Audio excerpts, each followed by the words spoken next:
During this time of isolation, one of the things that we have the luxury of is time.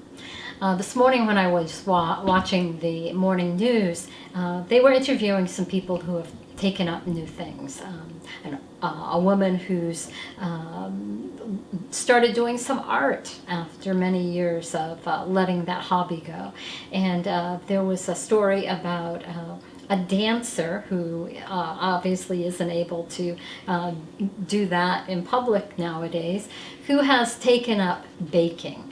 And that reminded me that I've had this bag of pizza dough mix in my cupboard for a while, and I haven't made it because so often I come home and I want to make something for dinner, and I have a limited amount of time to do it.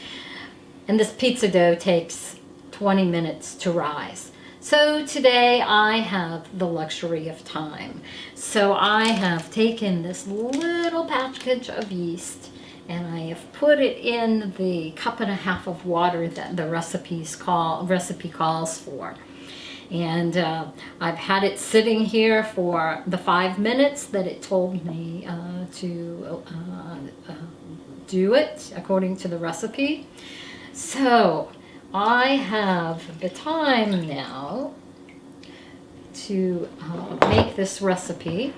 Got the water and the yeast, and it tells me 2 eggs,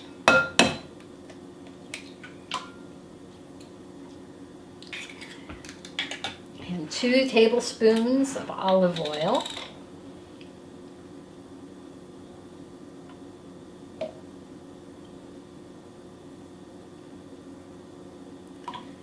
Mix that up good together.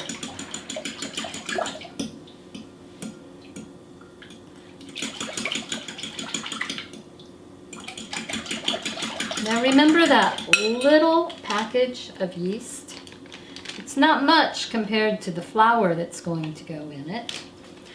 But this recipe, and any bread recipe, reminds me of parable that Jesus told, the parables of the mustard seed and the yeast. When someone asks, what is the kingdom of God like? Jesus said in Luke chapter 13, verses 13, actually verse 20, what shall I compare the kingdom of God to? It is like yeast that a woman took and mixed into a large amount of flour until it worked all through the dough. So yeast is an interesting thing because even though it only takes a small amount, it allows the flour to rise up. And if you're making pizza dough, you only let it rise 20 minutes and it rises a little. If you're making bread, you might let it rise an hour or sometimes even overnight. There are overnight recipes.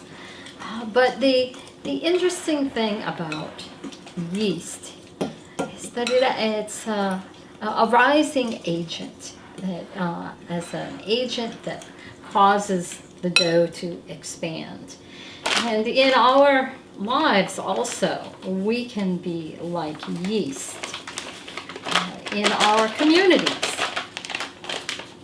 when we do kind acts, when we use kind words, when we sometimes just give a smile to someone, we can be like that yeast that causes life to be better. And that, as I was thinking, sometimes as Christians, we do these small acts of kindness and we want to have fast results. But oftentimes the little acts that we do take time to impact people, to impact our community. And we need to just be patient and keep on doing the things that we know Jesus would have us do, so that in due time their effects would be felt. So I'm going to continue mixing this dough, kneading it some, and then I am going to cover it and let it rise for the prescribed 20 minutes before I put it on my pizza pan and add the toppings. So as we continue in this time of isolation, continue with those small acts of kindness, phone calls, cards, helping a neighbor get the things they need, offering an encouraging word, even if it has to be via the phone or through an email or Skype chat. Those little things, given time, make a difference. May God bless you all.